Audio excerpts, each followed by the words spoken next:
ছোট্ট একটি plastic card, অথচ এর ভেতরে লুকিয়ে থাকে বড় সুবিধা, আবার অজান্তেই জন্ম নেয় বড় খরচের ফাঁদ।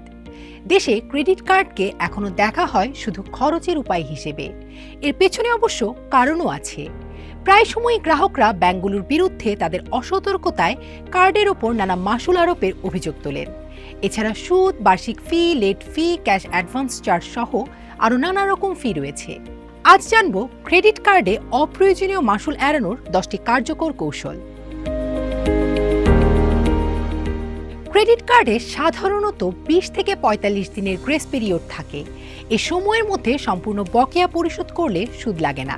তবে অনেক গ্রাহক মিনিমাম পেমেন্ট পরিশোধ করে নিশ্চিত থাকেন, এতে পুরো বকেয়ার ওপর সুদ চার্জ করা শুরু হয়। সেজন্য সোজা নিয়ম অনুসরণ করে মাস শেষে পুরো বিল পরিশোধ করে দেয়া উত্তম। ক্রেডিট কার্ডে বিলিং বার্তার সঙ্গে মিনিমাম পেমেন্ট বা মিনিমাম ডিউ নামে একটি কথা জুড়ে দেয়া হয়। এর অর্থ হলো জরিমানা এড়াতে ন্যূনতম উল্লেখিত টাকা পরিশোধ করতে হবে।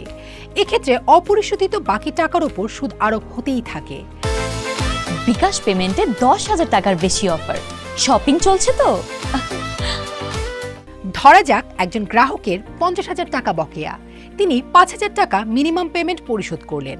সেক্ষেত্রে বাকি 45,000 টাকার ওপর সুদ আরোপ হবে। পরবর্তী সময়ে আবার সুদের ওপর সুদ। ব্যাংক ভেদে এক এক কার্ডের এক এক রকমের সুদ হার নির্ধারিত হয়।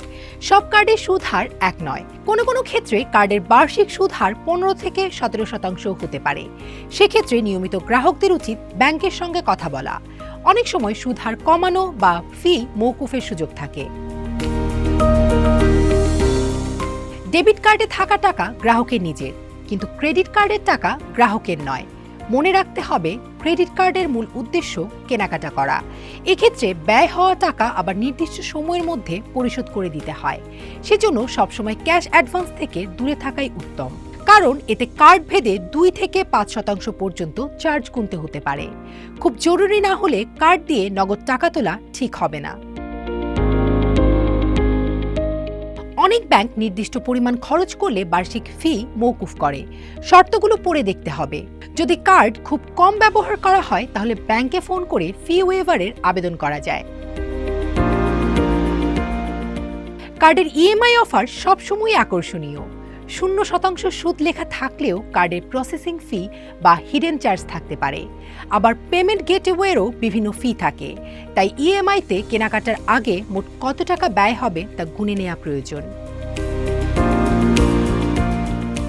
রিওয়ার্ড পয়েন্ট পড়ে থেকে লাভ নেই। অনেক কার্ডে পেমেন্টের মেয়াদ থাকে, সময় মতো ব্যবহার না করলে সেগুলো বাতিল হয়। পয়েন্ট দিয়ে কেনাকাটা বা বিল অ্যাডজাস্ট করলে কার্যত খরচ কমে। একাধিক কার্ড মানে একাধিক ফি। যে কার্ড ব্যবহার করা হচ্ছে না সেটি বন্ধ করে দেওয়া উচিত।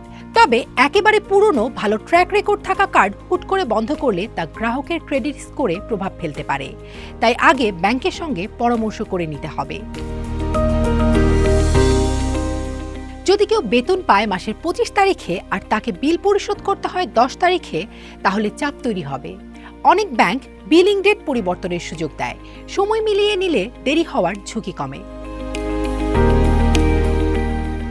অজানা লেনদেন বা ভুল চার্জ হলে দ্রুত ব্যাংকে অভিযোগ করতে হবে। দেরি করলে টাকা ফেরত পাওয়া কঠিন হয়। এক্ষেত্রে কার্ড স্টেটমেন্ট দেখাকে গ্রাহকের অভ্যাসে পরিণত করা উচিত। ক্রেডিট কার্ড এটি কোনো ফাঁদ নয়, যদি আপনি জানেন কিভাবে এটি ব্যবহার করতে হয়। সচেতনতা, শৃঙ্খলা আর কিছু সহজ কৌশল, এই তিনেই লুকিয়ে আছে সাশ্রয়ের রহস্য। মনে রাখবেন, নিয়ন্ত্রণ আপনার হাতে। স্মার্ট ব্যবহারই পারে অপ্রয়োজনীয় খরচ থেকে আপনাকে মুক্ত রাখতে।